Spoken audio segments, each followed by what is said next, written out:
Hello, I'm Davina, and hello to all of you bold, beautiful, brilliant, and evolving souls. And thank you all just for being here, for joining in this channel. I hope you're finding it helpful. Today, I'm going to talk about the inner child and the subconscious mind.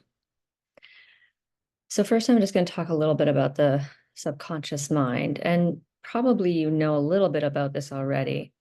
Um, One thing is that everything that happens to us from birth till around 7 or 8 years old is being stored into the subconscious mind. So, and this is without a filter. So it's just the child is just literally absorbing everything. So everything that they hear from their parents, everything that like even things they pick up through body language or their parents' reactions to things, like they're just absorbing all this information.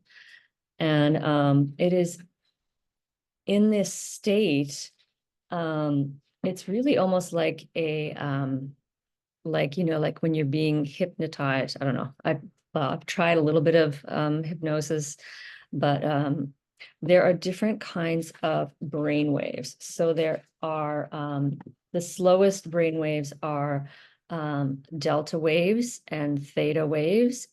And then we also have alpha, beta, and gamma. So an infant is operating at a delta wave, very slow brain waves. And also theta. Theta is again where this programming can happen because you're in just a very suggestible state.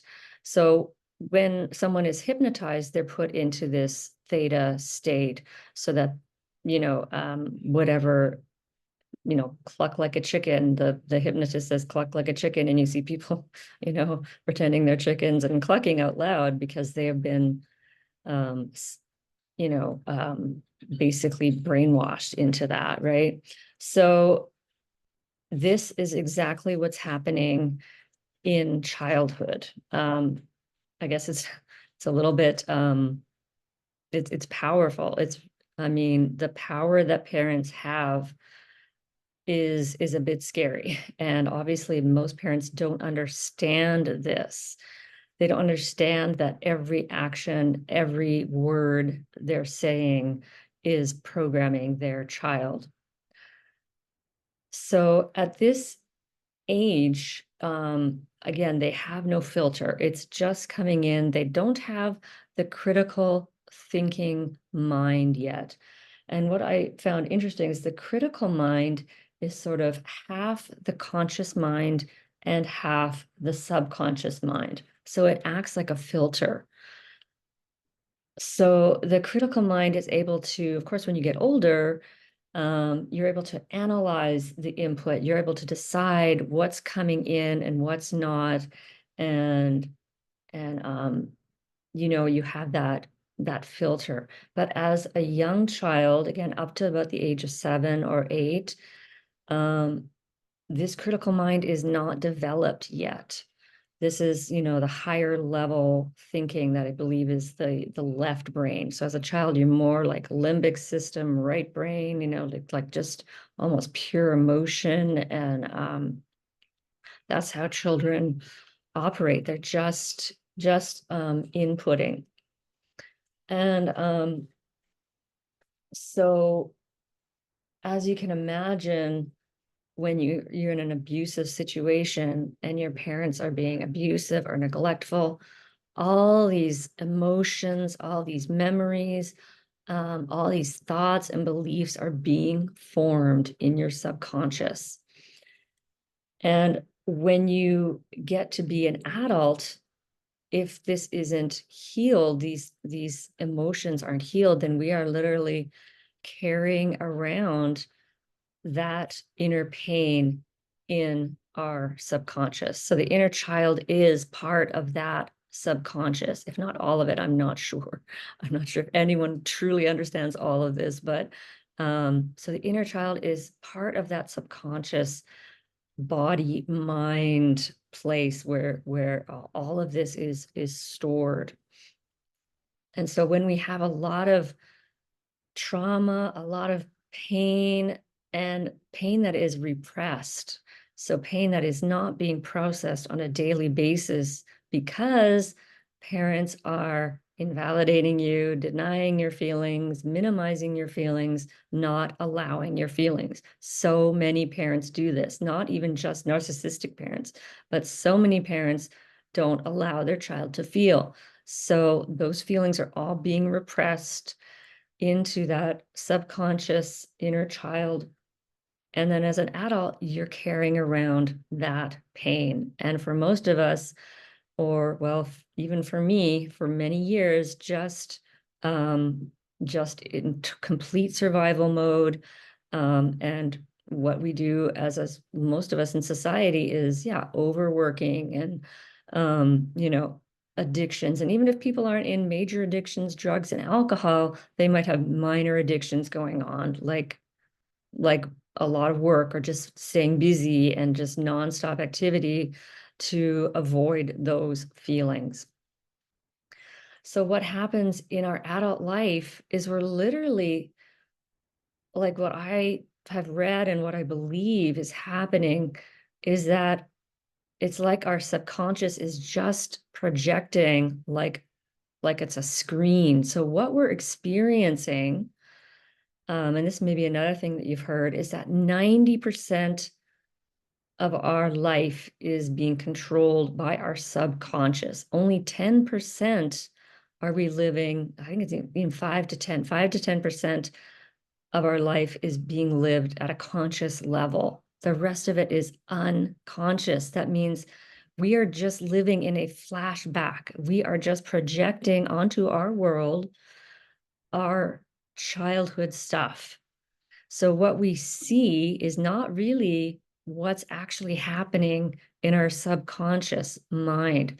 So, if you're triggered by your boss at work, and I'm sure you already kind of know this, like, your boss, you see your boss and he's perhaps she, let's be, um, is, um, is criticizing you and it seems really harsh, and your inner child, um you're not really the subconscious mind doesn't see, so it's just emotion. It's just like literally your boss, the kind of overlay on your boss is your father or your mother, your critical mother, who and your child, you're experiencing that. And so that is an opportunity for healing if we are able to go into that pain, that shame and that anger that's arising in us. If we're able to then process that, then that piece of woundedness is then healed in our subconscious. And so each time we heal something from a trigger, from a flashback, we are healing that piece of the subconscious. And gradually, piece by piece by piece by painstaking piece, we start to heal that subconscious inner child. And instead of living 10% from our conscious, maybe that's now 15, 20, I don't know how this works, but gradually, and it's slowly, we become more conscious. And this is awakening. We start to live from our conscious mind, not our subconscious inner child reactions, just reacting to the world as we would have as a child. And I do believe the whole world, unless you're awakened, is in this childhood state. So yes, what else did I want to say about this? Yeah, and so there is, yeah, the subconscious mind is just, um, it's always, like when you're a child, it's always there. It's just picking up everything. So, Yeah, and when you heal, as I was mentioning, as you heal this, I don't know, like people who are awakened, but people who are awakened and flourishing have an inner child who is at peace, an inner child who is calm, an inner child who's content and feels safe and secure in the world. And so, of course, it depends on how much trauma you had as a child as to how much healing you need to do to get there. Um, so this is the actual process we're going through, is healing that subconscious part of ourselves bit by bit by bit. And it is slow and gradual. So I guess the question is then, how do we connect to this inner child, this subconscious part of ourselves? What I did when I started was to get a picture of myself as a child. And actually, I'll just show it. This is the first picture I used in my inner child healing. This is me at 5.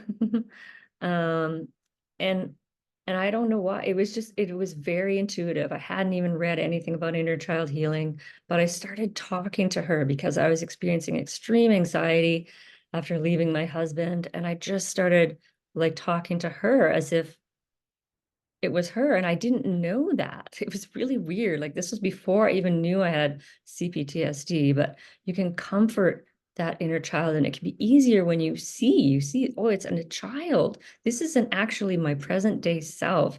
This anxiety is from 30 years ago, 40 years ago. This is the anxiety of a young child.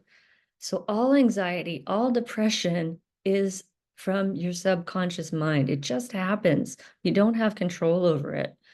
All we can do is, what would you do if a child was feeling anxious? Well, you would maybe want to hold them, and you would want to comfort them, and you would want to say, I'm here for you, or I know it's so scary. And validate those feelings, allow those feelings. And it's very difficult. It takes time. Um, and yeah, so that's a huge part of it, is starting to try to just connect, like start to try to communicate to that inner child, and those, pay attention to those emotions and start to feel like, and this is like a long process, but starting to feel those feelings. It's scary. It's so overwhelming in the beginning. And many of the other ones, I've already talked about a lot of this, but, you know, creating safety, creating a safe, calm, orderly space for yourself, your sanctuary where you can, just be you, is so important. Developing a structure of care, of self-care for yourself, developing routines like, this is when I cook, and this is what I eat at this time, and this is what time I go to sleep, just as if you were a toddler, to develop those routines, just as you would, like if you're caring for a child. Okay, 8 o'clock, it's bedtime, Um, so yeah, developing exercise, food, sleep, all that kind of self-care, time to meditate, um, connecting to your, as I said, connecting to your body, and starting to feel. You can connect to your body through like massage, gentle yoga, yoga nidra. I've talked about yoga nidra and body scans. And what I read too is that yoga nidra facilitates this bridge between the subconscious and the conscious mind. And that's what we want to start to do, is find that, that connection. Of course, boundaries are a huge part of protecting yourself, that self-protection.